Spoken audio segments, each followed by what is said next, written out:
Hello, and welcome to a new episode of Ramblings from Two Meddling Kids, where we like to review movies. I'm Edward Hunt, joined by my co-host, Mike Cunningham.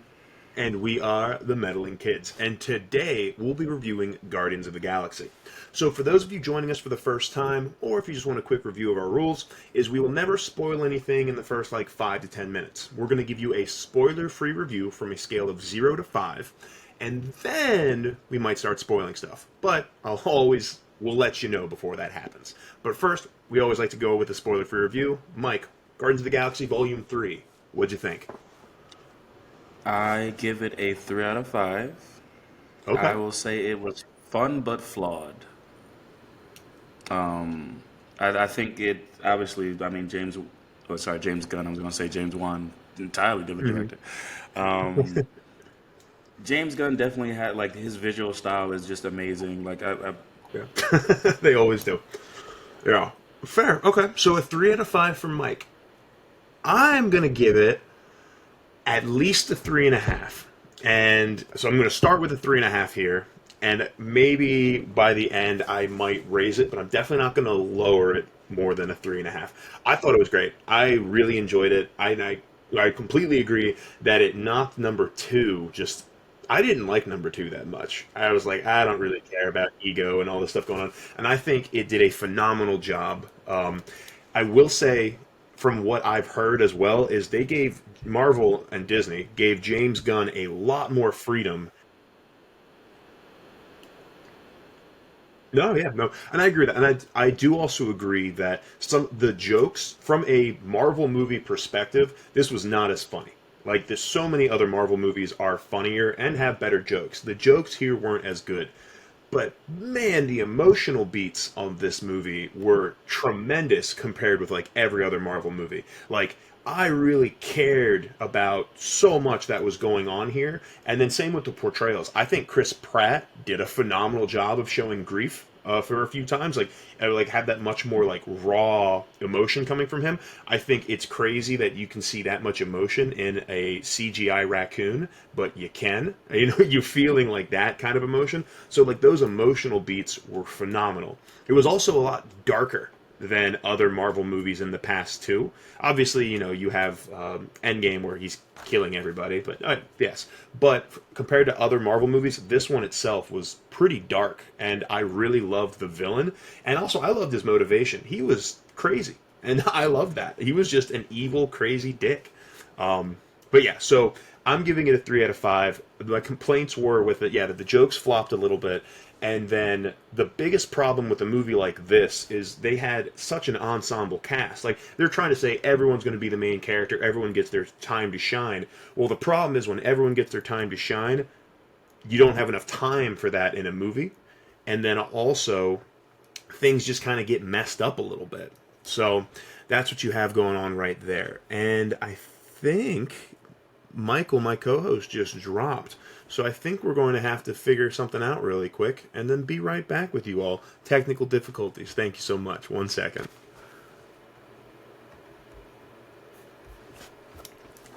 And I think that he's coming back right now. I think I see it loading. Do, do, do. And he's returned to us. The prodigal son has returned. Anyway, so Sorry, yeah, I was having issues and I didn't want to stop you. You were on a yeah, roll, no, so yeah. So please I continue. did pause, so we might have to edit some, but we'll figure it out. But yeah, and just so my final thoughts on it. Some of the jokes did fall a little flat compared to other jokes. I agree. And then when you have that ensemble cast of so many characters, he wanted to, James Gunn, I guess, wanted to give all the characters time to shine in the limelight, and there's just not time enough in a movie unless it's going to be way too long. And this movie already was getting borderline too long. So some of the side Yeah. characters I didn't really care about quite as much, but the characters they really focused on and really fleshed out completely shined. I really enjoyed it, and yeah, so bare minimum 3.5 out of 5 for sure. But and also I'd say see it in theaters. So yeah, Hmm. so I'd say for both Mike and I, 3.5. We both think it's a good movie. And then, yeah, I don't really remember my original thought on Guardians of the Galaxy 1, so I can't necessarily compare that. But as a way to start May, this was a solid start to May, so I was pretty happy with it.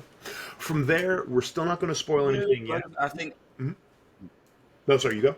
I was gonna say I think the like you're right with the them not having enough time to flesh out every character is like how they're gonna end up after this. Hmm. Um, but then that's crazy because it's a 2.5 hour movie. Like Yeah. that's insane. But like I said, fun just flawed in a way, especially, and it was flawed in the kind of the one thing that it's known for, which is the comedy. But you're Yeah. right. I think what propelled it was the emotional beats. I just kind of wish they would have committed to some of those emotional beats more, Yeah. and because I don't want to spoil anything. So, but yeah, I Yeah. think that's Agreed. that. But it happens. For sure. Yeah. And I think, yeah, either way, solid movie. I think it's one of the better Marvel movies that come to mind for me for a while. Obviously, there was Wakanda Forever. I think that's Yeah. another interesting thing. It was like this is the best Marvel movie in a while, but it was just like Marvel movies have been garbage for the past few years, so like Exactly. that's Yeah. not really a huge hurdle. That's like when Wonder Woman came out and it was like this is the best DC movie to date, and it was like yeah, because everything's been garbage. Yeah, exactly. It's not a big brag, but okay. I mean, take your wins where you. Yeah, that's what I'm trying to. I'm like, yeah. But anyway, so we were still not going to spoil anything yet. So if you'd like to hang out for a little bit longer, we're going to talk about the background of the movie. So just a little bit. No, I'm just saying that's all the background that I have. Yeah. Yeah. Cool. Perfect. So now, everyone, we might start getting into some spoilers. All right. So now this is when Godzilla came out, and then he was actually floating through space fighting Mecha Godzilla, and that was the movie. The end. See you next time, everybody. But no, so now we're going to start getting to our play-by-play of the actual movie itself. So if you would like to still listen, by all means, we'd love to have you. If not, go check out the movie. Mike and I both say check it out. And then just make sure you come back afterwards so you can hear what we thought about all the individual scenes. So how does this thing start, Mike? What's going on here? So just a quick opening scene of some baby raccoons in a cage, and then somebody opens the cage and you see a hand reaching in, Mm-hmm. and it's something I didn't notice. I had to go back and when I was doing the research, it was like one of these raccoons is obviously meant to be Rocket or whatever, but it was just like the one raccoon that got chosen was the one that didn't cower away Mm-hmm. in the cage. It's just something like slight that I didn't recognize, in the big like when I actually watched it the first Mm-hmm. time, Would you watch which what? is just interesting because it's showing that kind of like fearlessness regardless. But yeah, so you see a raccoon getting picked out of a cage Mm-hmm. for some reason, some nefarious reason, we assume, and then we jump right to present day Rocket, and he's there. They are at the Guardians of the Galaxy headquarters on Nowhere, which is the skull of a Celestial.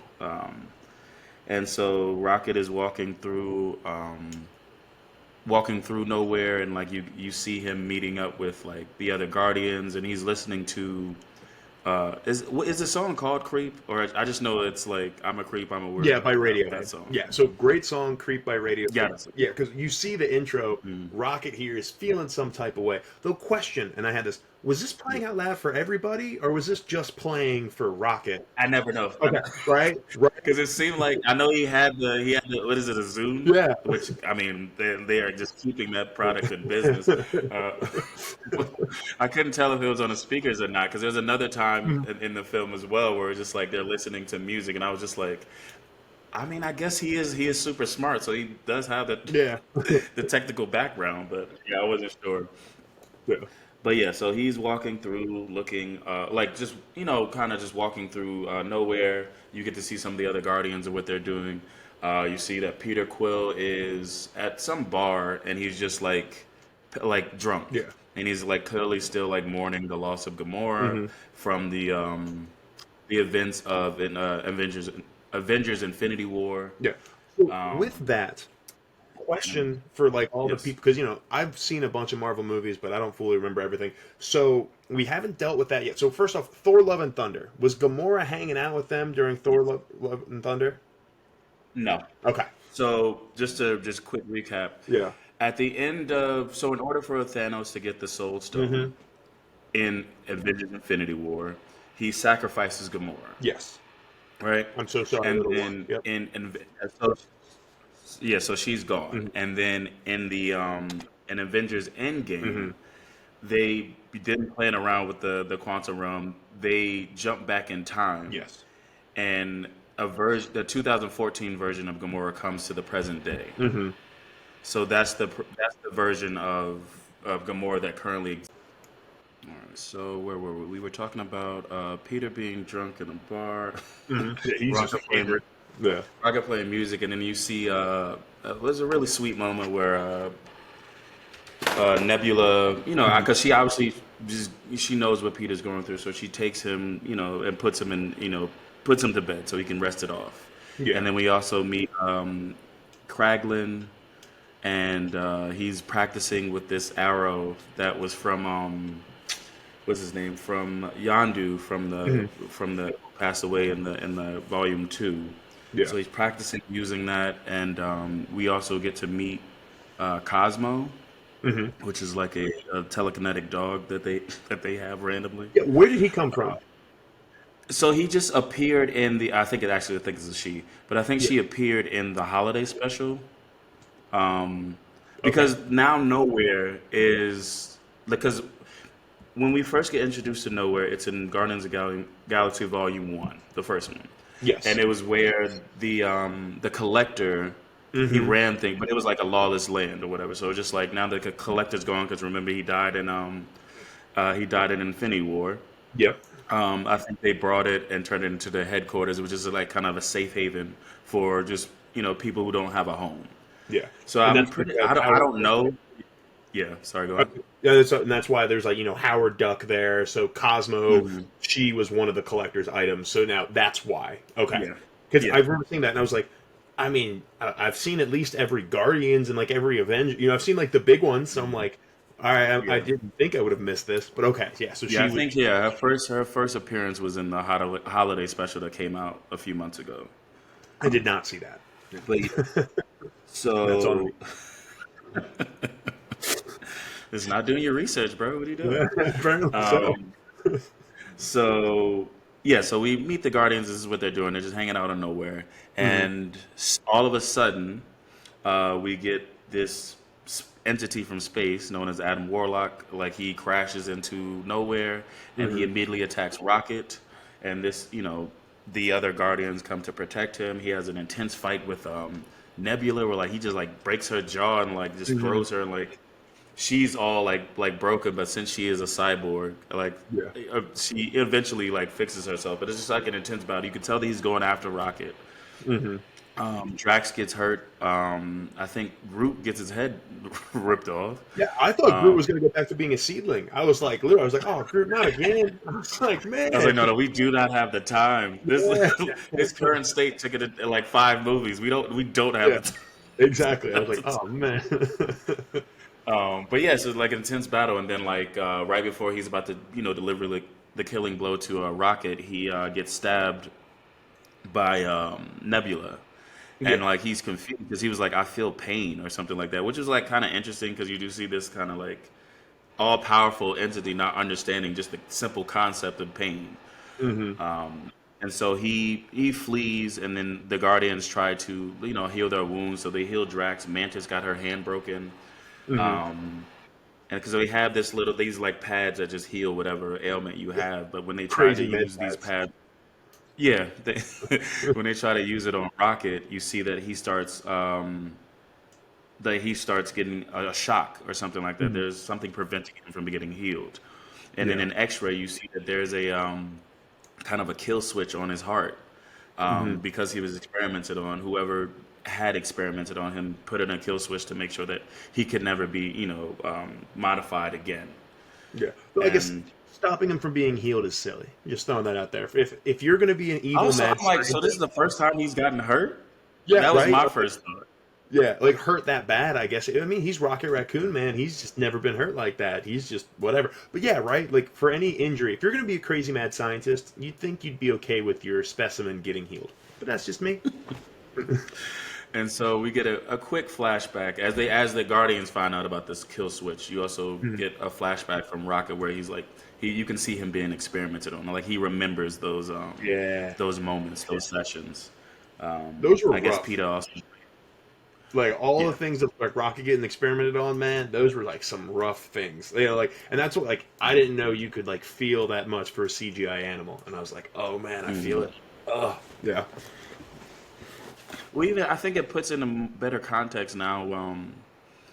Why he was like so in the first two movies, especially like people were calling him like sorry, Raccoon or something like that, and he just didn't know what he was. And I Hmm. thought it was like a comedic beat, or maybe he's just not smart enough. But when you truly see like where he came from, he didn't Yeah. know. Like he existed, type Hmm. of thing. So I think that did add some context to kind of those jokes or those moments from the earlier, well, actually not just Guardians film, but any film that he's been in. Yeah. And so yeah, we get a quick glimpse of a quick glimpse of him being experimented on, and then they realize they need to find like where his there's like a like his uh there's an over switch or something like that they need to go because there's a place called Orgo Corp or something like that did the experiment, so they need to go and find that. Go to Hmm. that place, find his code to get a kill switch, Yeah, and the at kill the switch same so that can time, be healed. Yeah. yeah, at the same time we meet the High Evolutionary, Hmm. the big bad of the film, where we get reintroduced to Aisha, who was a big part of the second movie, Hmm. a part of the Sovereign, Yep. who we find out that the High Evolutionary had created.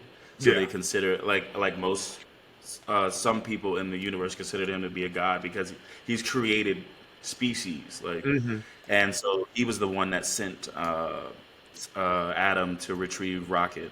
Um, and Aisha saying it was like you took him out before he was ready and like things like that. But you do get to see that he's a little bit ruthless. He's a mad scientist in a Yeah. way, very very ruthless, and he's basically threatening the entire sovereign like people to either retrieve Rocket or die. And like Yeah. he's very interested in Rocket for his brain. Yeah, the man does genocide like it's his like day job, right? But if he's not Yeah. experimenting on things, he's genociding race like species that he's built and he's engineered himself. He's like, I made you, I can do whatever I want with you, which Yeah. crazy. Like you get like, and you just see more of him as it goes along. But even that like first thing, you're like, oh, he's a baddie. Like he's a bad dude. Yeah. And so this is where we get one of our another flashback. This movie is just constant flashbacks because obviously Rocket is in a coma of some sorts, and I think he's just flashing back through his life. Hmm. And so we see him. He gets experimented. He gets thrown into a cage Yeah. where he meets his fellow imprisoned animals. And Hmm. so there's an otter who's had her arms taken off and replaced by robotic arms. Yep. There's a walrus who's had like wheels attached to his lower Yeah, they like part. cut the walrus in half and put him on a wheelchair thing. Yeah. Yeah, and then there's a bunny who I don't like. They just gave her like I guess like spider The bunny appendages or comes something like straight that. out of your nightmares. Straight out of your nightmares is where that bunny Yeah, comes yeah, yeah. from. They're like, how can we make a bunny terrifying? Oh, I know. Make it a spider with this weird clampy mouth thing. Terrifying. But yeah, so we meet these his fellow imprisoned animals, and like the first thing he said like hurt or like just Yeah. pain, like he's in Heartbreaking. an intense amount of pain because of the experiments, and it was like you see the otter kind of like um, helping him through it, like because they all realize that they have obviously a common enemy. They've all been through the same thing, Hmm. and so like slowly but surely, even though they're getting experimented on, and they are in cages. They do form a bond and a Yeah. friendship, just kind of looking out for one another, which is very very sweet. Hmm. Um, Sorry, I just got lost in my notes. Yeah. And then, so like, yeah, that was a flashback then. So you kind of see the ruthlessness, like you said, of the High Evolutionary and his experiments. And then we jump to back to the Guardians, where they realize that they need to go to Orgo Code to find the code, and the only way for them to get in is to with the assistance of the Ravengers. Yeah. And we also see And with so Orgo Code, or with the Orgo people, that they have the ugliest defense suits I have ever seen. They look like giant, ugly I, Michelin men, man. I hate, like, that was the that's what I one. was just like. I was like, you can't be serious, like Yeah, this, right. because I remember seeing that in the trailer, and I was just like, this can't be real. Like this movie Right. cost 250 mil. Like what we doing? That's what your defense people are wearing is these like huge bulbous sea like I'm like from a costume design everything looked great except that one and I was like I hate those suits Yeah, they're so dumb. and it was like because they kept saying that they're the most ruthless guards, and I was like, really, Really. really, you got the Michelin Man Yeah, and the Michelin Man. thing from and thing from the Fantastic Four. Like, Yeah, okay. exactly. Stay Puft the Marshmallow Man, whatever. Get out of here. But yeah, so they infiltrate two shields from the OrgoCorp Mhm. facility, and then but they need assistance from the Ravengers for the third shield. And Nebula has a contact, and that contact just happens to be Gamora, Yep. but not present like the Gamora that came back from 2014, Yeah. right? So Mean Gamora. um, mean Gamora. Yeah, that's her new name. And Mean so like she Gamora. since she survived like the second Thanos attack in Hmm. Endgame, she has joined the Ravengers and become like a leader of some sort and Hmm. found like they're her family in the same way that the Ravengers were Quill's family Yeah. after he was abducted from Earth when he was a kid. But obviously Peter's thrown off because of the fact that why Nebula didn't tell him who the contact was Hmm. because he, obviously it was. I feel like it was in between movies, but him and Gamora fell in love, Yeah. and he had to. She died, and then when she came back or whatever, it wasn't the same person that he had fell in love with. So he kind of can't get over that because Yeah. in his mind, he's like anybody he's ever loved, he's lost. His mom, Yandu, Gamora, Hmm. and so he's like really kind of feeling that pain. And it's interesting too. Well, two things. One, it was when he's talking about how many people he's lost. As he's having a conversation with Mantis, who we Hmm. find out is his half sister. That Yes. was in the holiday special as well. Oh, Um, okay. yeah. Yeah. So we find out that she's his half sister, and she mentions the fact that like he keeps saying that he doesn't have anybody, but he left his not he left, but he still has family on Earth, right? Hmm. His mom passed away. His dad was a fucking celestial, but he still has family on Earth that he hasn't seen since he left. Yeah. Um, Though that I he will could say, possibly go back and visit.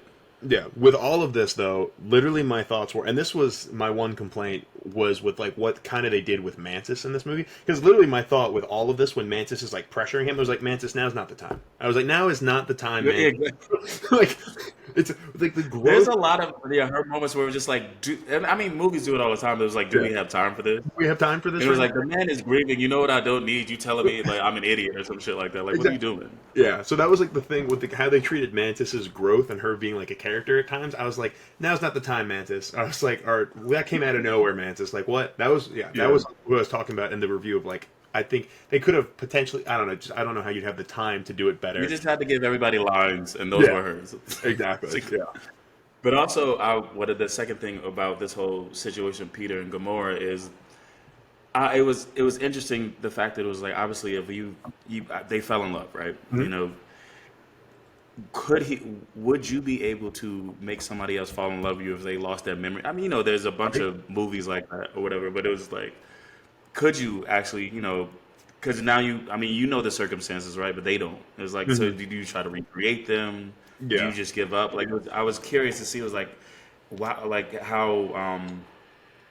how like scary that could be, right? Because it was like, this person knows nothing, right? Mhm. And it was just like, so how do you recreate that love, or can you?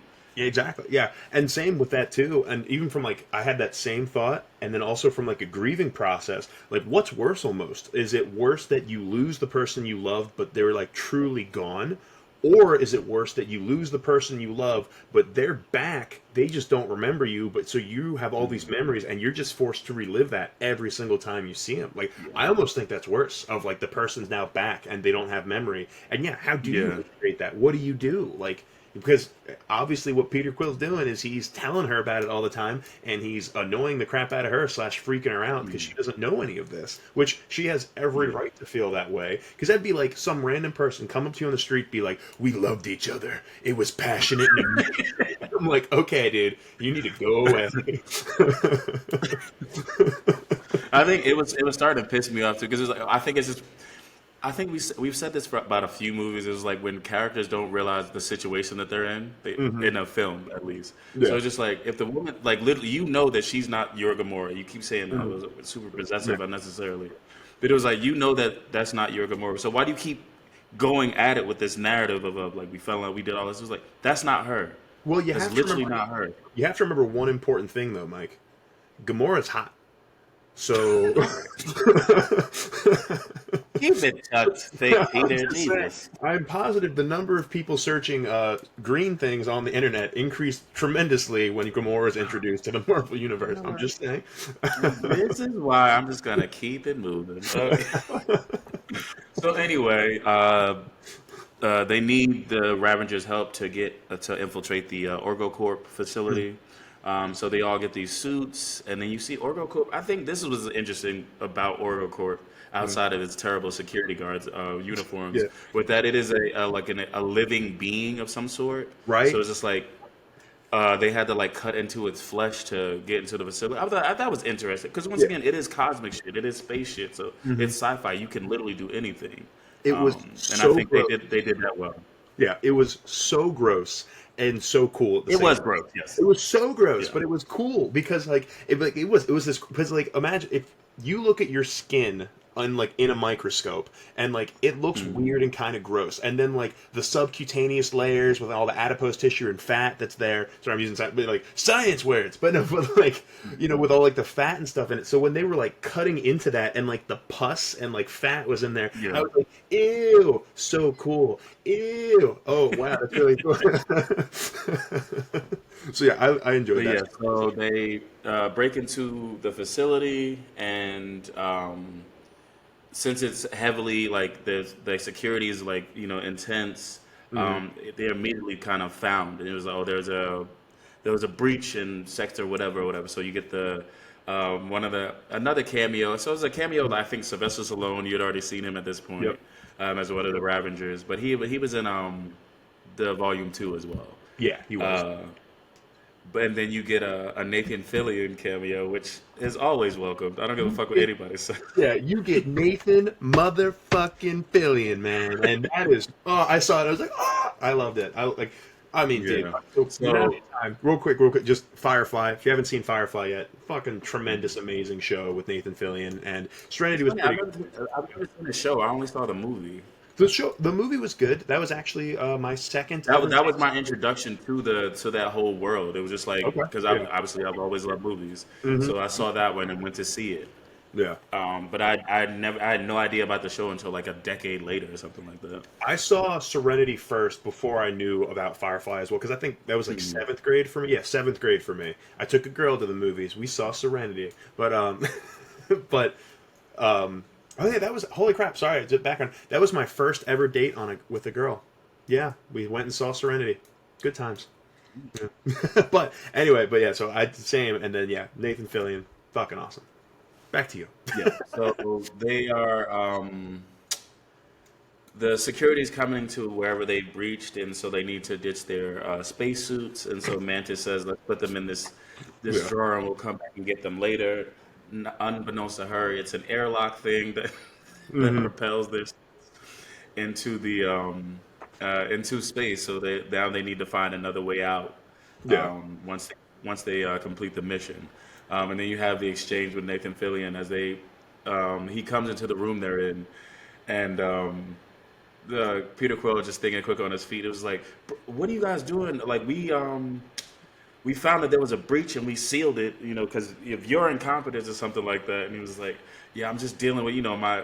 I think it was Drax or something like that. Yeah. And he was like, "Yeah, I'm just dealing with this idiot." And then like Nathan Fillion goes, "Oh my God, do I know what you're talking?" I think it was like so those comedic moments were. I mean, I guess it did get kind of played out after a while because it's crazy. I think this movie, what happens is like they tell a joke, and either it lands or it doesn't. But it was like it's gonna land one of these times. Like Yeah, there's several jokes like that where it's just like they told it several times, and it was just like, no, it landed the first time. We're good. yeah. I thought Um, it was good when they but yeah, called back to it later, but yeah.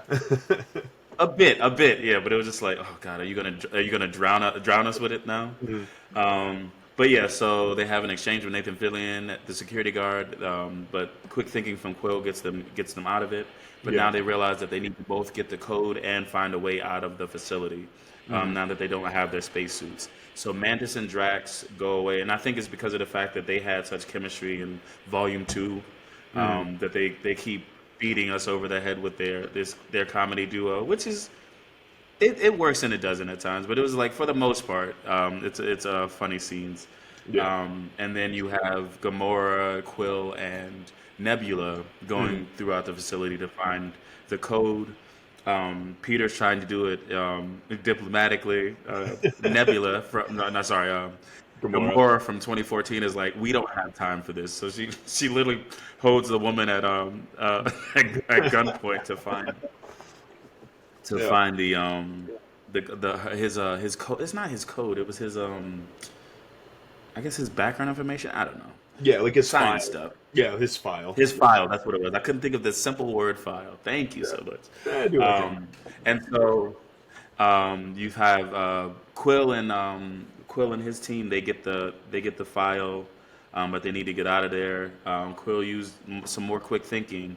He Mm. hacks the security suits in order for them to escape, Yeah. because as the plan fell through, Mantis and Drax were fighting off security while they were getting the file, and Hmm. Drax gets shot with this cannon Yeah. a few times, and I think this is the first of a few, but it was just like the fake outs because of the fact that we know this is the conclusion of the Hmm. trilogy. We may or may not see these characters ever again. The chances of a loss Hmm. to the team is high, right? And so Drax is shot, and he got injured when he fought Adam. He got injured now, but it was just like, There was one thing I didn't like how they treated Drax, and I think as a whole they kind of haven't. The Guardians hasn't treated Drax as like. I know, and again, I don't know a ton about the comics, but Drax mm, the Destroyer is supposed to is in the comics is like badass. Like I'm talking, like yeah, he's the Destroyer. So all the times, I know this is I think it was a complaint with the other movies too. But like, all right, yes, he got shot by this cannon thing, but like, yo, he doesn't need to get his ass beat this much. But it's either that or he just blows through everybody, which he kind of always mm, does for a bit, and then gets yeah. shot, and something happens to him. Yeah. But yeah, so Drax gets injured, and they have to carry him out of there. I think Groot was driving the Mm. spaceship, so he just breaks into the port Yeah. after Quill disables the security, and they Yeah. get out of there. They realize that they have the file, Hmm. but the overkill switch or whatever is missing from the Yeah. file. Yeah. And then but they recognize that he recognizes that there was a person that was leaving the file room as they were entering it, and Hmm. that person must have the code. They track that person to a place called Counter Earth, which we learn in another flashback from Rocket is the place that the High Elder is. Sorry, not High Elder. High no, what was his Evolutionary. name? Evolutionary. Evolution. Jesus. Yeah. Yeah. Sorry. Uh, Counter Earth is the place that is basically the utopia that the High Evolutionary is trying to create. Yeah. Because you have So to for remember. he has the yeah. Yeah. I was just have to remember, Earth is the best planet in the whole universe. So, duh, that makes sense to me. I saw that and I was like, yeah, makes sense. I get that. Debatable, baby. Uh, and I live here. Yeah. I Well, mean, I this, vacation here. Sorry. yeah. So was it? So this was too around. So when all this stuff was going on in the, with the Orgo station, you got a Mhm. different flashback where you saw Yeah, that. and that's what I meant to. Yeah, that's yeah. Yeah. So you saw with Rocket, that flashback, Rocket was able to figure out that there was an issue going on with the High Evolutionary was trying to have thousands of years of evolution happen to these animals in like one quick go, but every time they did, the animals got super fucking angry and were like trying to like kill other random things that were super violent. Yeah. So then also you get another case of the High Evolutionary just being a total sociopath, and he's like, well, this failed, I'm gonna incinerate him. But Rocket somehow was able to figure out what was going on with the animals, what was going on with the animals just by looking at the machinery. And like they threw out a bunch of science words, and I'm like, okay, science words, got it, science words, cool. And it was like, cool. They're like the protein of the membrane. I'm like, all right, shut up, like keep it moving. We know, we get it. You're smart. But just by looking at that, Rocket was able to innovate solely by looking, and I wanted to make sure we mentioned that because that will come in very important later. Yeah. But now we're talking the flashback that you So were yeah, at. Yeah, Counter Earth. Yeah. yeah. So there was a flashback with between what's his name, Rocket and the High Evolutionary, where Mm-hmm. he's showing him the world that he's trying to create. Mm-hmm. Um, and the High Evolutionary said something that was interesting. He said, "Be not as you are, be as you should be." And this, I Yes. think, it goes to his seeking perfection. He's trying to create the perfect society. Mm-hmm.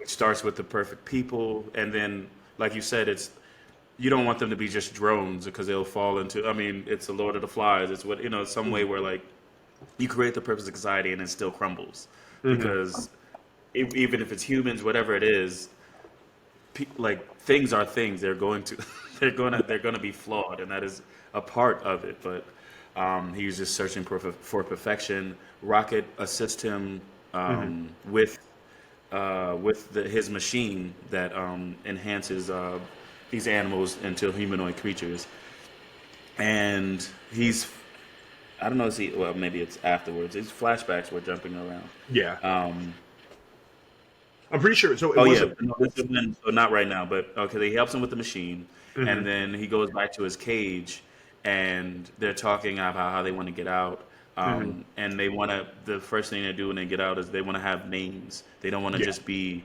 I think they're series 89P whatever something like that, but they're series 89, and then Mm-hmm. they have a number linked to them, and they don't want to be. They don't want to just be a number, or a barcode basically. They want to have this, so they all give themselves names. And the otter calls herself Lila. Mm-hmm. Um, the walrus calls himself Teeth because he has two big teeth, Yeah. which is cute. It was just like one of those things. Like if you have a limited, Yeah. limited grasp on like the world or anything like that, so it's just like the bunny calls herself Floor because Yeah. she's laying on the floor. Yeah. The walrus and bunny are not smart. Man, they're very adorable and cute, but they are not bright.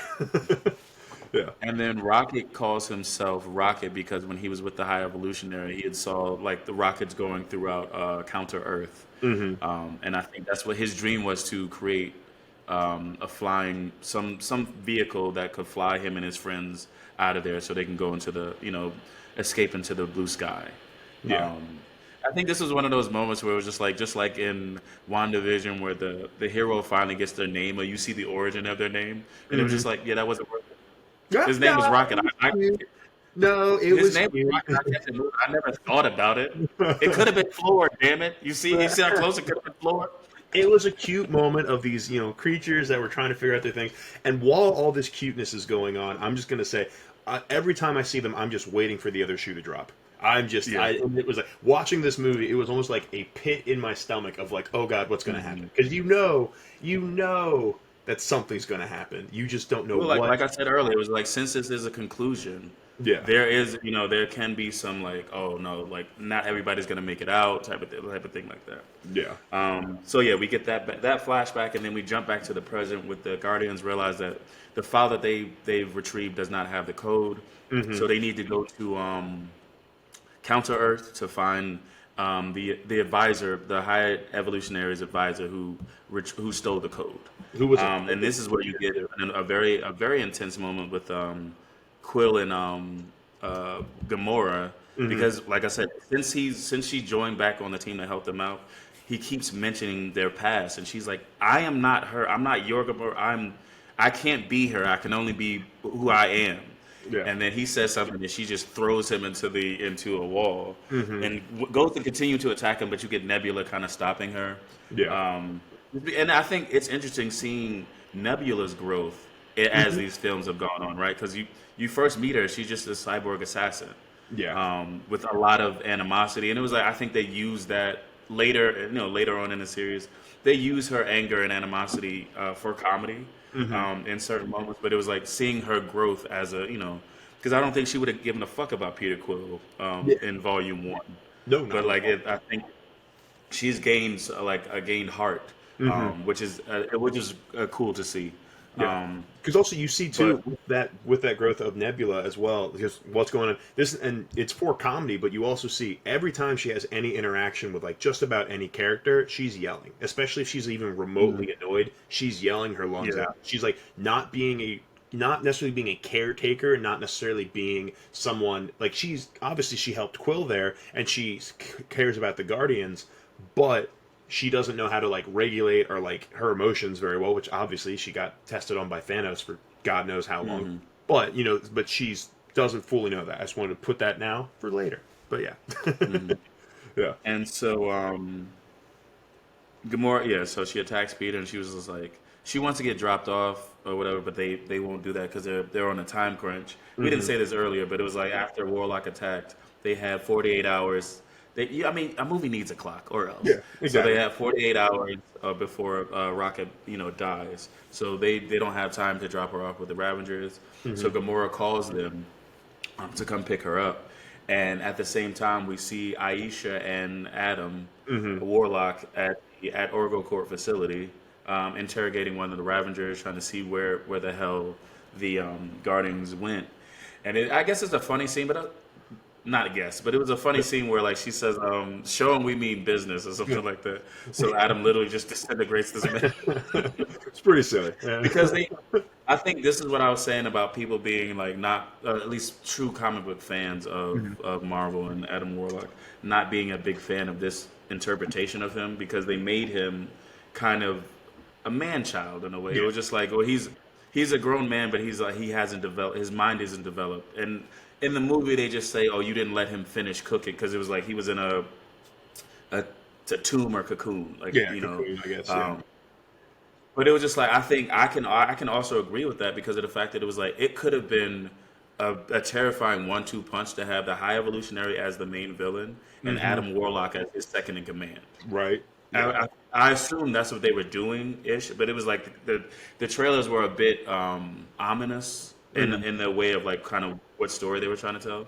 But it was like I think yeah, I'm terrified because he's super powerful. It's the same way like in a Captain Marvel or something like that. It was just like you can't make him super terrifying and then like just dumb him down in a way. Like it's just Hmm. like you kind of take away that terror. So Yeah. I can see why some of the comic book fans weren't a huge fan of how Fair. this guy was portrayed. But anyway, so he uh, he kills the Ravager before they can get any information out of him. But luckily, at the same time, Gamora is calling on a walkie-talkie saying, come Mhm. get me. We're going to counter Earth." So Yeah. now, Aisha and Adam Warlock are also on their way to counter Earth to find the Guardians because they need to capture Rocket for the High Evolutionary because Mhm. he kind of tasked them with doing it, and if they fail, I mean, we see how he handles failure. Yeah, So. it's not gonna happen. Um, But I will say, how does Gamora not fully realize? I mean, I guess like there's a lot of Ravagers, so she can't know every voice. But like, mm. that was why Oh yeah, that. it was like, you don't realize that. Yeah, yeah. So what you're saying is Aisha takes the Ravager's walkie-talkie after he's died, and she Yeah, answers for him, yeah, and it was just like, yeah, we're Ravengers, madam, and yeah, she's talking in like basically High Valerian, like yeah. High exactly. When like using prim and proper, pronunciation for yeah. everything, and like also seems confused on the walkie-talkie. And I'm like, Gamora, Mm. come on, like, yeah. But anyway, movie's got a movie. So now everybody is headed towards Counter Earth. We get the scene from the trailer where they land on Counter Earth in a suburban neighborhood Hmm. with just a bunch of anthropomorphic um, humanoid animals that have been created by the high evolutionary. So there's like rabbits and pandas and bats and just Yeah. That bat character design was also pretty, like, really cool, and still like that's freaky. Like that was like a humanoid yeah, bat. yeah, yeah. That's freaky. But I will say, And so with yeah, that again, with Earth being the best. Hey, guess what else is the best? Humanoids. Humanoids are the best. So boom, check, check. like I said, I don't know if that's a Humanity. I don't think that's true. I think it was easy for costuming, but I mean, No, no, no. whatever you want to Human believe. race. Human race. Said no one ever, but all right. And so this is where you get the scene where it's like first they're because they're technically aliens Mhm. to these people in this neighbor on this planet, and Yeah. so this is why I constantly tell you I blame Zack Snyder for all the fucking slow mo in the world, and Uh-huh. this movie had way too many slow mo superhero scenes. It was Yeah. like we know who they are. This is the third fucking film. Yeah, we get it. They look cool. Okay, keep it moving. All right, come on, y'all. Yeah. It was so much fucking. Drax got shot, and they did a slow motion to get to the ship. I was like, oh my god, Jesus fucking Christ. But anyway, so they have an exchange with the people that you see in the trailer. This little girl throws the ball at Drax, and he beams it back at her, Yeah. but and which freaks out the rest of the people in the neighborhood. Hmm. And they just say they're looking for help. So this lady takes them to her house, and they can't speak their language, but they find ways in order to interpret for her to say that, oh, you're looking for this man, then he's in this pyramid in the ship Yeah. that's in the distance, which Sorry, so I I'm, feel like they would have seen, yeah, but whatever. But no, it's just, and that was like a funny moment. There's been a couple other things that legitimately made me laugh. But when like Peter Quill Mhm. draws the guy, and then Drax is like, "Can I have that to hang up in my room?" And I was like, but he was dead serious. I was like, I laughed. No, Drax isn't. No, Drax during this scene in this lady's house, Yeah, hilarious. So it's just like he lays down on the couch, and they're like, "But get your feet off their couch," yeah, and it was like, so he does it, and then like slowly does it again. And it was like, Drax, we see you. yeah, His once again, Dave Bautista, his comedic timing as Drax has been always been really good. yeah. Um, and so they find out that the man is in the ship, Hmm. uh, with the high evolutionary. So they asked to borrow her car. Yeah. Um, and this is where apparently, so this is the first F bomb in any of the MCU. Right, right. I saw that. I was like, the Was what? it worth? Do you think it was worth it? I mean, so because it's like we're PG-13 movies. To maintain your PG-13 rating, you get one F Yeah, bomb, and for the first time a ever, bunch of they shits said it. though. A Yeah, bunch of shits. yeah, One bunch F bomb. one F bomb. Yeah, and then would you just get in the fucking car? It was. Yeah. I think it was fresh, like it was fine, it was funny, but it was like this is a bit from like 1986, like the like, unlock the door. Like, I'm it's not the just door. You gotta think. Yeah. like I didn't know we were still doing that. Like, come on. But Yeah. anyway, so the Guardians are headed to the excuse me, to well, no, not the Guardians, just Groot, Hmm. Peter Quill, and Nebula. Nebula drive to the ship in order to break in and get the guy who stole the code. So they tasked Gamora, Drax, and Mantis with staying there, Hmm. but Drax, being Drax, even which was weird, but I guess whatever. He decides that he doesn't want to just stay around waiting, for them to come back. So he takes Mantis with him to go follow them into to the ship. Which did seem So he like, just had yeah, because like movies got a movie, but like at the same time, like yeah, that did almost seem out of character because like you have a dying friend in the ship, and that was yeah, like exactly. you're somewhat like I don't care like how dumb you are, but like you have a dying friend you care about. You know that someone needs to guard him. It's Yeah. That's what I was saying. It was like it's frustrating when characters in movies don't realize the situations that they're in, and they Hmm. just do stuff for plot convenience or movie Yeah. contrivances or whatever. But anyway, so now you have only Gamora protecting Rocket, Hmm. and she's like kind of confused as to why, because once again she does not know them Yeah. at all. Like she didn't have the experience from the Guardians of the Galaxy, the first one. She Hmm. can't even hear what Groot is saying, Yeah. which is a big thing. And so like I guess that was a bit funny part because it's he kept saying I am Groot, and she was like, I don't care, I know. I was like, she because Yeah. since she can't translate his language, she just assumes that he's announcing Yeah. his name. Announcing himself. Yeah. Um, and yeah, so it's just Gamora and Rocket, and she's sitting there kind of confused as to why why the Guardians are going out of their way to save him. Hmm. And then we get another flashback. I think this is the final one, possibly, um, Potentially. Yeah. where the High Evolutionary, using the feedback that Rocket had given before, fixes his machine, Hmm. and so he finally has a docile basically like a docile species that's perfect for Counter Earth. Hmm. And then Rocket makes a comment about how he can't wait to get to Counter Earth, Yeah. and the High Evolutionary tells him it was like, oh no, Series 89 was never supposed to make it. He was like doing all these experiments, so it'll be Series 90 that does it. Yeah. And through the whole And time but he too, I was gonna, so like through the whole time, like I loved was that like the High Evolutionary. Once he sees that Rocket was able to figure out something that he couldn't figure out, he starts Mhm. descending on this like crazy manic like episode of like how Yeah. did he do it, what's going on, and like you see it a little bit. So then in that scene, why it was so like I was just like, man, like the High Evolutionary sucks, but like because when he said that to Rocket was because he was like the whole time he's like, how did you figure this out? But then he's like, you can figure out how to actually do this, but you couldn't figure out that you were never going to be on this planet. Ha! What a Mhm. stupid thing. And I was like, he was just grasping at straws. That man, like, Yeah. who was the actor for the High Evolutionary again? I'm blanking. It's his name is Chuk Woody, He did Iwuji. he did phenomenal, and I think Yeah. he was a legitimately scary, hateable villain, like in a good way. Like I Mhm. hated that motherfucker sometimes, but it because that was how he did. So like I remember when he had that like you couldn't figure that out. I was like you arrogant prick, like so. Hmm. I really Yeah. enjoyed that portrayal of everything going on. Yeah. Yeah. So yeah, he tells Rocket that his series, him and his friends, were never going to make it to Counter Earth. Hmm. They were just experimented on for the next series. Yeah. But he does say that being that Rocket, like you said, he started becoming obsessed with the fact that something that he created figured out something that he couldn't. Yeah.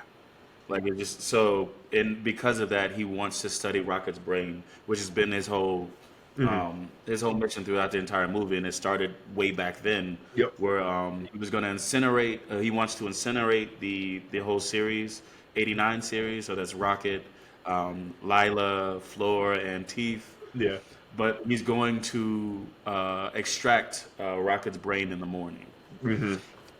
because obviously right now they're super busy. But so um, Rocket goes back to his cell and he tells them, "Well, he's not gonna take us, so we need to get out of here now." Hmm. And this is something I should have mentioned earlier, but it was like in the scene Yes. where in the flashback where the higher visionary is showing Rocket the counter Earth. He's also like testing his knowledge, right? So they're doing like little memory tests and like things like that. And each time you see that Rocket is with the high evolutionary, he's snatching like little mechanics, screws, whatever it is. He's snatching them off the table and hiding them. Yeah. So once he And finds out, yeah, well, because at end in the very beginning of the movie, he when Rocket was like going through his stuff, he had this weird little thing that you had no idea Mhm. what it was at the time. I was like, what the fuck is that thing? Because it's not the music player; it's this other random thing. But Rocket made sure yeah, that he always kept that on him, and I was like, I yeah, what? But like, so honestly, I thought that I was like, this must be a holiday special thing or something. I'm just not remembering from like the earlier yeah, Guardians. yeah, yeah. No, it was for this that you're about to reveal. It's like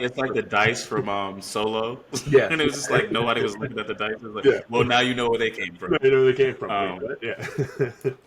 Yeah. but yeah, so yeah, he goes back to his cell. He tells his friends that they're not going to Counter Earth. They're going to be killed in the morning, so they need to escape. And Hmm. all of them are terrified, and they don't want to. No, they don't believe him. Yeah. But since they're such close friends, they go with it. And Yeah. so Rocket has been hiding different mechanisms in the cell. So he takes them and he creates a key card that can Yeah. override the cages that they're in. And so he opens his cage that he shares with Floor, and then he opens Lila and Teef's cage, and Lila, even though she's terrified, she steps out, Hmm. and they hug and say that they're going to get out of there. And this is where saw it coming. Finally, it dropped the Yeah. other shoe. Yeah. But immediately, Lila gets shot in the back by the High Evolutionary, and she dies. Hmm. And Rocket immediately just starts like crying and screaming Yeah. because he lost his friend. Hmm. I think so. He goes to attack. Yeah, he attacks the High Yeah. Because the Evolutionary, High right? Evolutionary is still mocking him, and he's like, what? Because the High Evolutionary, that's another thing which makes him such a terrible but great villain, is he is giving everything like empathy feelings, thoughts. Because you can make the argument with animals that like I guess animals can't necessarily think on the same high level as like humans and other things, so that blah blah blah. But again, like I eat meat, so I'm not trying to like be the total PETA here. But like you can make that Mhm. argument about animals since they don't. But like the high evolutionary is giving these animals the same senses and abilities as humans, and he still doesn't even acknowledge their existence. Everything he makes at these high levels, he doesn't care. He's just like, yes, but I made you, so it doesn't matter. You can feel all the pain and feel all the feelings and whatever, whatever. So he's mocking Rocket. He's like, get over it. It was a dumb experiment. Who cares? And then Rocket goes ballistic and tears him up. It was great. Mhm. But in his attack of the High Evolutionary, Hmm. both Teeth and Floor also get shot, Yeah, because the and so security guards now come out and start shooting at yeah, Rocket and all them, and I'm like, yeah. yeah, damn. So yeah, he takes out the High Evolutionary. He shoots the security guards, and then he has to escape in a in a ship on his own. Hmm. And then like that's the I think that these are the final bits of the origin story Yeah, of Rocket of Raccoon. what's his name? Rocket Raccoon. Oh, and And he also learns he's a so raccoon. Oh no, that's later. Sorry, that's later. that's later. Yeah, yeah. Oh yeah, Spoiler. because yeah, that's later. Yeah. Um, so back in the present, Quill, Nebula, and Groot arrive at the ship, Hmm. and the two security guards say, "Oh, the high evolutionary was waiting on you," Yeah. Well, and on because the they way. kept saying, "It was like this is a trap. Like this Yeah. is like he wants you there for as a trap." Sorry, go ahead. Well, I was saying, on the way, you see like the octopus selling the cockroaches or Yes. whatever drugs. Like, although Yeah, you're so just like yeah, in this even in this society, this perfect society that the high evolutionary has created, like, um, there's still rampant drugs and like people fighting. There's like homeless people. yeah, So it's not the entire planet is not just that suburb where they landed. It is yeah, very much reflective of just any like society in general. yep. Like so that yeah, you're right. That is something that the Guardians notice as they're driving to the ship. They get there and they won't let Nebula into the ship because she has like cybernetic Hmm. enhancements, and they think that she's a danger. Um, and so only Quill and Groot go up to meet with the High Evolutionary, Hmm. and then we get his not that much of a villain like his plan or something like that Hmm. as far as like what's he gonna do. But he does say that like Quill does make the comment. It was just like you consider this a utopia, and Hmm. there's like people selling drugs like right down the street from here. Like what do you? Yeah. If this is your idea of utopia, then you're doing it wrong. But he does mention that he created Counter Earth after he visited Earth Hmm. once, and I know in the comics, apparently, like that character is actually from Earth. So Ah. I don't know why they didn't make him from Mhm. Earth in this one too. But yeah, so what happens? Oh, so after I think they track where the Guardians landed. So the Mhm. High Evolutionary, while he's giving this whole spiel to Groot and Quill, he sends one of his guards, who is like anthropomorphic pig, Yeah. to go collect Rocket. Hmm. And then like so once he gets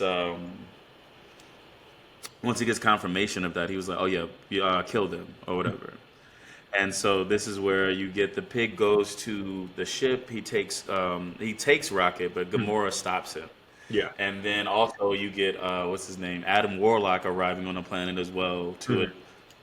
So and he has an exchange with the pig like, no, we need no my people need this more than you do. Yeah. And then it's Exactly. like he just kills the immediately kills the pig, but then Gamora is able to get escape with Rocket. Hmm. But being that what's the name, the High Evolutionary was told that they had retrieved Rocket, he decides that he's going to destroy the planet because he needs to restart. Yeah. And this is back where you're going to like he will just incinerate things that because he just sees them as experiments Yeah. and stuff like that. So The it's man like just likes he genocide. immediately yeah That's what he he does. just immediately incinerates the planet. Yeah. Um, and so you see that Aisha does die. Hmm. Gamora is able to steal the ship Yeah. to drive it. this too. Yeah, go. Okay, you just get like, because obviously it's a Marvel movie and you have it, but then like, because even before on the Oregon station, they're not really trying to kill anybody. Like, the Guardians aren't trying to kill Mhm. people, but once you get here, man, it's like total tone shift in this movie too. Like from like what's going on, because now stuff's exploding. You see like a little pig mom, like a pig mom holding her little pig daughter, and they explode on Mhm. screen, and then even like Yeah. when they try it too, the first time they try it was Starlord Peter Quill. He was like kill him, and he tried to do that, and then like they get shut down by the High Evolutionary, but he still said kill them. But now, with all Mhm. this stuff going on, when like the High Evolutionary walks away, and then they can actually kill these dudes. He and Groot Mhm. kill everybody. Like you don't see that in Marvel Yeah. movies. They killed everybody. Yeah. Anyway. But yeah, so you have Gamora and Rocket, I guess being chased down by Adam Warlock. Hmm. Uh, Mantis and Drax show up to the High Evolutionary ship behind Nebula because she's like, things have obviously gone south. The High Evolutionary is leaving, Yeah. and he's destroying the planet on his way. So they're like, bring the ship around. It was like, where are you guys? And they're like, right behind you. Yeah, like we can't do Um, that. And I'm like, And so now not Gamora, Drax, Mantis, and Nebula have to jump on the high evolutionary ship in hmm order to escape the planet. Um, and then you do see that Peter Quill grabs the advisor that had hmm stolen Rocket's code, yeah, jumps out of a window, and then Drax, I mean, grows wings Groot, that I yeah, mean, yeah, Groot true grows wings. wings. So they're Yeah, really not. I mean, people already talk shit about the dynamics of birds and yeah. flight and dragons. He And just it's just, glides. He doesn't fly. He glides because they're just trying to like take as much mm, wind resistance as they can on the way down. And that was like, and again with the tone shift, because he was like, "Oh, thank you for sparing me," and then Peter Quill was like, "Don't count don't count on me yet." And then he goes, yeah, "You're gonna kill us all." He's like, "No, just you." So, and I'm sorry, I mm, want to take this if you don't mind, but like, so while they're falling down, they land hard, and they like Peter Quill and Groot land on the scientist dude and kill him with that landing. And yeah, like you see his face for a quick second, like partially yeah, underwater, and he's dead. He's dead as fuck. And then happens immediately after?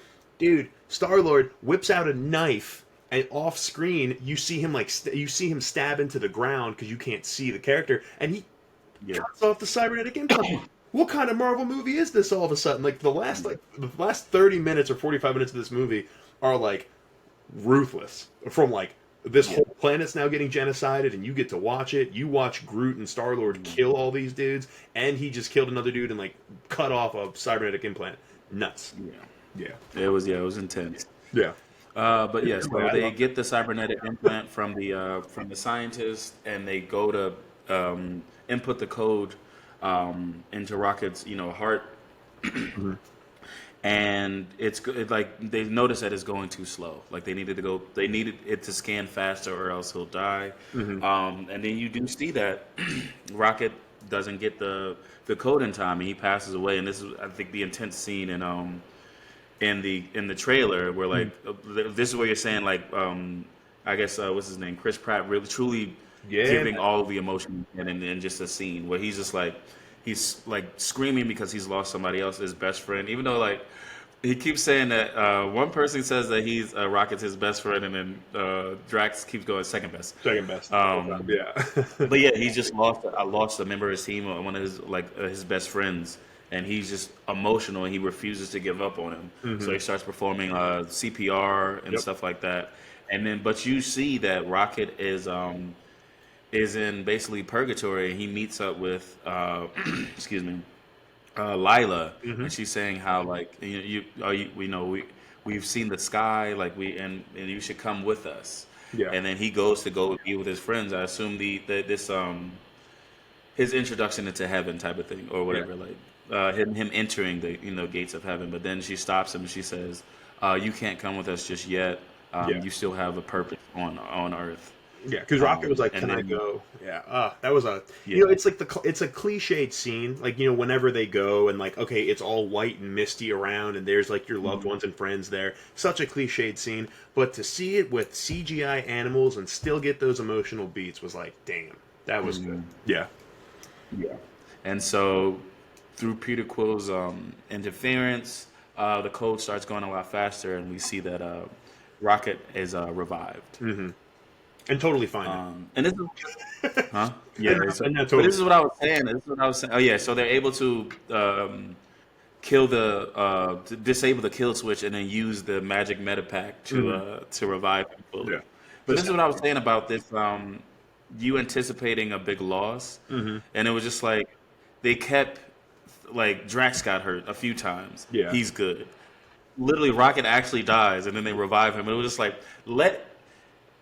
just let it happen. Like I don't know why they couldn't. It's not because I wanted to see them die, but it was just like I feel like you would have felt more emotion if it was like, oh, now the stakes are like truly like now. How would Peter Quill act? He killed a man just to get the code. Yeah. How would he act if he actually lost Rocket? You know what I'm saying? Like, just curious. I think it's just like constant like rug pulls, like that, whatever. But anyway, sorry, that's my dumbass opinion. No. But yeah, so Oh yeah. they revive Rocket, and now they realize that both the Mantis, Drax, and Nebula are stuck on on the High Evolutionary ship, so they need to go to save them. And then while they're on the ship, those three they find that they are in the I guess the bow of the ship, and there's like a bunch of anthropomorphic children, Yeah. who were supposed to be the next generation that the High Evolutionary was working on, and it's just hundreds of kids in cages, and this is where I think you were talking about the scene where Nebula's frustration with Drax you literally like boils over, because like if he wouldn't have come to the if he wouldn't have come followed them, they wouldn't be in the scenario. Yeah. And then Mantis, has a line where she was like, "Well, he's dumb, but he still has a purpose." Like, because Nebula just sees Drax as a liability, basically. Yeah. Yeah, he's strong and stuff like that, but it was just like he doesn't really like think outside of like his current like whatever he's doing right now. So like that frustration, and you see even Mantis, she goes, "Yeah, he's dumb, but we love him." Yeah. And Drax goes, "I'm dumb," and Mantis using her power, she erases that. Just forget it. Yeah. Yeah. Which was like, damn, like, but once again, I think you're right. There was such a tone shift in the last maybe like 20 to 30 minutes. Yeah. In this film, which is crazy because it was already emotional from all the flashbacks. Exactly. And then they're just like, nope, shit's hitting the fan. I will say that scene in general, I don't know. Like, there's something where like it wasn't a bad scene, but I wasn't a huge fan of it. Yeah, I guess what's going on. And like, Me neither. Yeah, it was just something about. It's one of those things where like it's like manufactured tension in a team, but it was Maybe like that's what it was. this isn't the first adventure. Like, what are y'all doing? Yeah, This is something like from the first Avengers movie where it was just like they had nothing but tension until they had to save the world, right? And it was just like it's super weird that they're still going through these beats. Yeah, After all this time. Like it seemed like just kind of forced. Yeah, I think that's honestly. I think you hit the nail on the head right there. Because there was just something about it that just didn't sit right, but I couldn't put my finger on it. And I think you said exactly that. It's like, it was just forced. Yeah.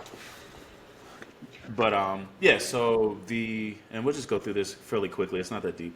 Yeah. But the the three on the ship get captured and they get put into a pit. Basically, the Rancor pit, but yeah, exactly. But with I can't remember what those animals are called, but they're the beasts that the Guardians fought in the opening scene of Volume 2. Yeah, for the Sovereign. Yeah, but then Mantis has this whole thing where she was like, they're more scared of us than we are of them, and she's able to tame these beasts. And so when the other Guardians come to rescue them, they're already rescued, and now they're trying to get off the ship. But the Mantis tells them, oh, there's a bunch of kids here, we need to save them. Yeah. And so they radio to Nowhere, to Kraglin, who's running Nowhere now that the Guardians are away, and saying, we need you guys to come here because they don't have enough space on this ship to rescue all of these kids. And so this is where you get another scene where it's a slow motion hallway scene, action scene, where they're like the Guardians are working together to defeat the security from the High Evolutionary, and also it was an interesting action scene where he uses like a swarm, like so he had a whole security detail ready to protect the next iteration of Counter Earth. Yeah. But he used them instead to go fight the inhabitants of nowhere Yeah, and what do they who call it? brought They're that. like the demons. Like he's like released the Yes, yeah, or something like that. yeah, something like that. Yeah, Yeah, yeah. and I'm like, where did these nightmare monsters just come from all of a sudden? Like what? But it was like it was a cool scene to see the swarm because it was like Mhm. do you remember like one of the last Star Trek movies Mhm. when like they were attacked, the ship was attacked by a swarm, Yeah. and when you see it, it's a bunch of smaller ships Mhm. but just you working as a beehive. So that's what I thought of this swarm It from made me Guardians Volume. it made me think of the Matrix Revolutions. You know, where like when they Okay, yeah, yeah, yeah, yeah, yeah, yeah. monsters come through and they're attacking Zion. Yeah, totally thought of that. Yeah, but still Yeah. crazy. But And it yeah, was a cool so action sequence. Yeah. yeah, yeah, really cool, really cool. So Yeah. like Kraglin is able to finally use the little arrow from Yondu to Hmm. defeat the swarm, Yeah. and also Cosmo is able to use her telekinetic powers. Hmm. And so what they do is they dock the Nowhere vessel as Hmm. close as they can to the High Evolutionary ship, so that the kids can all jump over Real quick, to safety.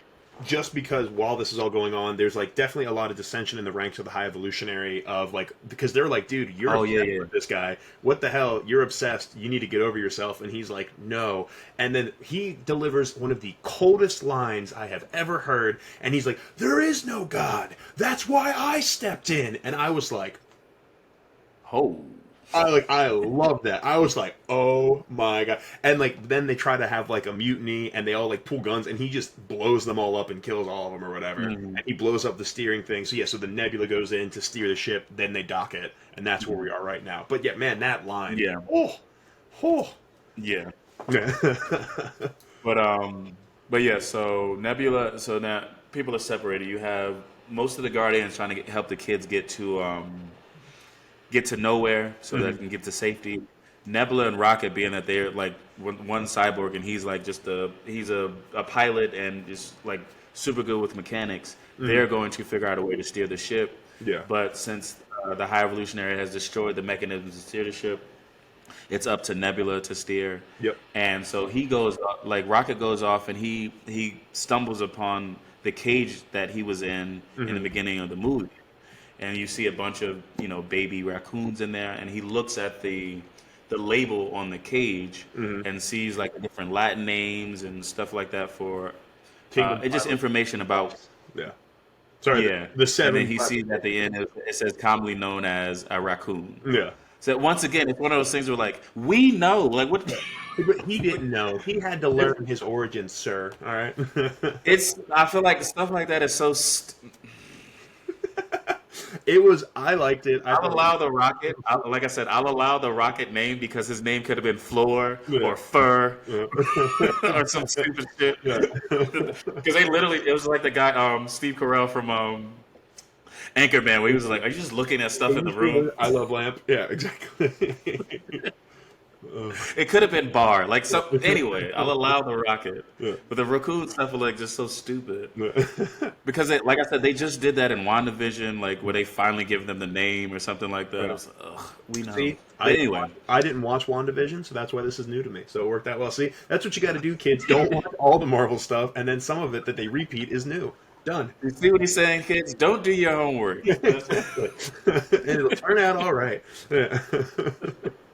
But anyway, so yeah, Rocket finally sees that his species is raccoon, Hmm. and he sees all of the other animals still locked up. So like that's what it was. The Guardians had decided to only save the higher life forms. Yeah. So that's why they were focused on the kids and different just beings like that. Yeah. But Rocket's like, no, we need to save them all, the Hmm. animals as well. And so as he's in the room with the imprisoned animals, the High Evolutionary comes in and you have this final standoff with he's been trying to get this this raccoon the entire film. So like Yeah.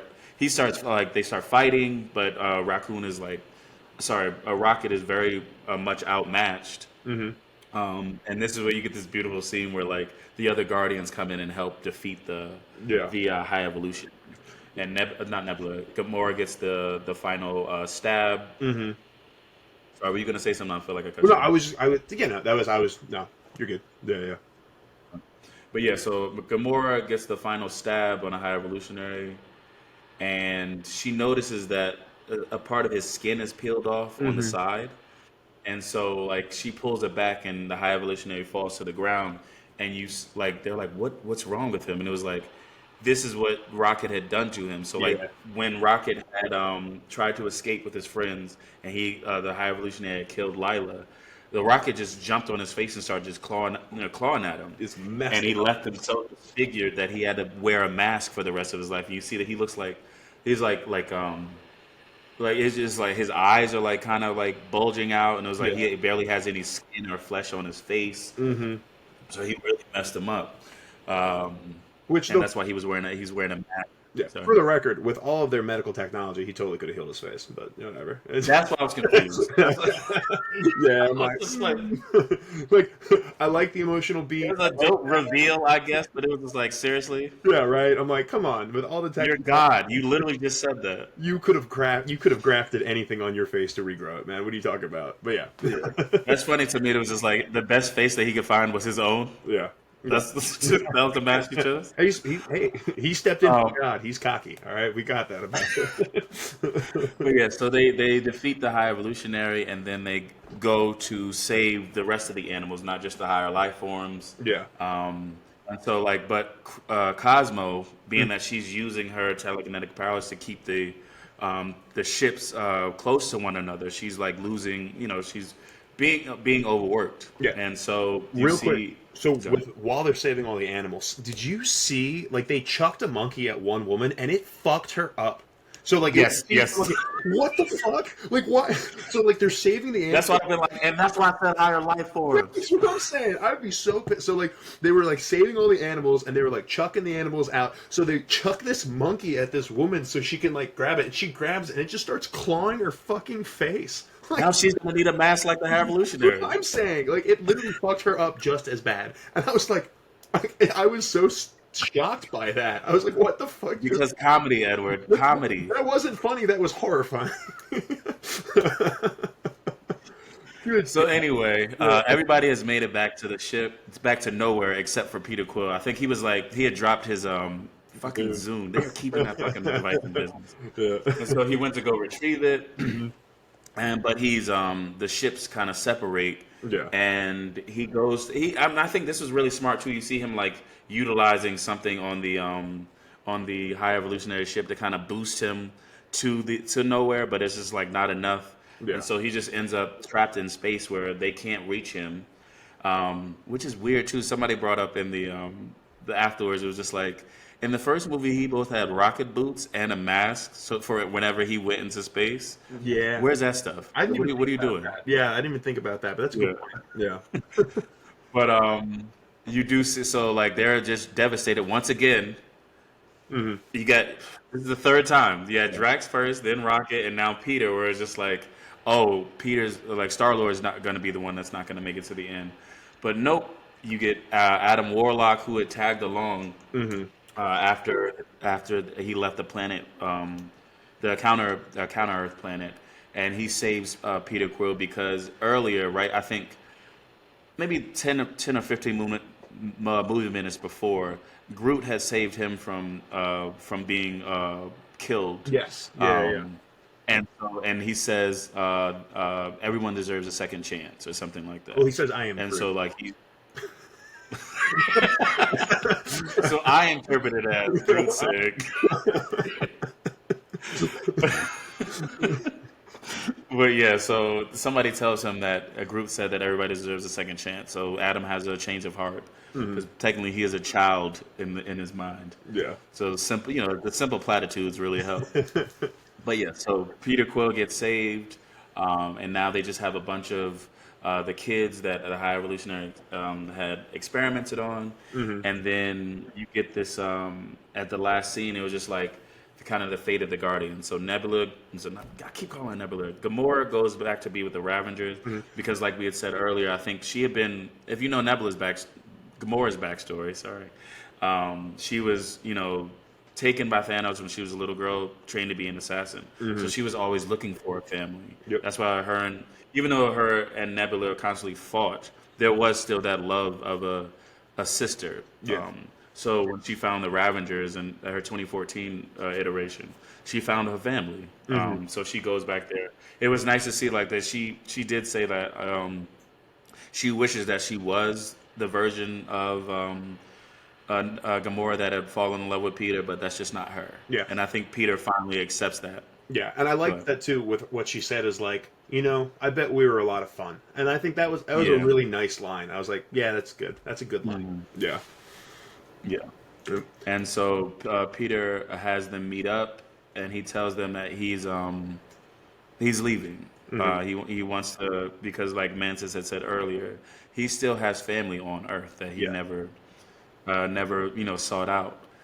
So he's gonna do that. Mantis also says she's leaving because she had been basically a prisoner of Ego her whole life, and then when she got freed, she just joined the Guardians, Yeah. So and with, then because of that's what I Thanos, was, she got snapped away. So like, yeah, but that's what I was talking about with like Mantis. I was like, okay, Mantis, and I don't care. Yeah, all right, cool. Live your life, do your thing, I guess. Because like there wasn't that build up. Like there was the build up for yeah, Quill, there was a build up for Gamora, and like you didn't have enough time. But when Mantis said that, I was like, I don't care. I was like, I mean, tell Drax because that's tell Drax, what he'll care, I guess, because Drax did care. But so yeah, he did. But anyway, so yeah, Mantis is leaving. Peter Quill is leaving. Nebula and Drax are going to run nowhere, and they did mention something that was super corny, but I guess it is still Disney, where it's like Drax was meant to be a dad because of his interactions with the children from the High Evolutionary ship, Yeah. because he was able to like talk to them and stuff like that, Oh yeah, he mainly because showed. he had a child's mind. Yeah. Well, no. So it was he knew the language, and like they were like, and Yeah, Nebula was like, "Why didn't you tell me?" He's like, "Why didn't you ask?" So that was like the force tension, and that was like the release of force tension was yeah, being like, "Oh, Drax can be useful." So then Nebula at the end here being like, "Drax, I'm going to need your help to run this city with you," is like yeah. Nebula's transition as a character to be like, okay, she's not just this all angry person all the time. She's going to take this leadership role to help foster a community, which was her growth, and then Drax, tying in with that as well. Yeah. Yeah, and then Peter Quill appoints Rocket to be the captain Hmm. of the Guardians of the Galaxy. Yeah. And so, I mean, I guess it was a nice moment just to see kind of the progress, or like what's gonna basically what's happening next. They didn't leave it to Yeah. a Shutter Island. It's not Shutter Island of Inception, where it was just like it's up to interpretation, or like Yeah. we won't know.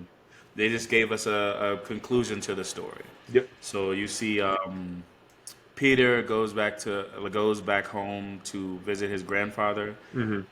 who immediately knows exactly who he is Yeah. after 40 years. He looks like him, all right. That you can tell. Grandfathers know, sir. All right. That was a nice scene, and you will not besmirch it. All I'm saying. All Smirks. Um, so yeah, Peter goes back home to see his grandfather, who's an elderly man, but still recognizes his grandson. Hmm. You see that what's his name? Rocket is now head up of the Guardians. So Groot is still there as well, but now they've recruited some other members, and Kraglin and Adam Warlock has now become a member. One of the kids who possesses superpowers Hmm. from the High Evolutionary is also a member, and I guess they were doing this. They were discussing their favorite music, Yeah. um, because obviously Guardians of the Galaxy, outside of just the visuals, the cosmic craziness, it is. They did pay a lot of attention to music throughout their entire the trilogy. Hmm. So he plays. I think he plays the song that Peter Quill was listening to in the opening of the first Yep. Guardians. Yeah. And then they go to because they're protecting some planet from some invaders. Yeah. And that's the end of the movie. I Yeah. think it was a nice conclusion. Like I said, I mean, like there's a little forced tension there. A lot of was happening fast. They refused to kill off a character, which kind of got frustrating, at least to me, because it was just like let this emotional weight sit.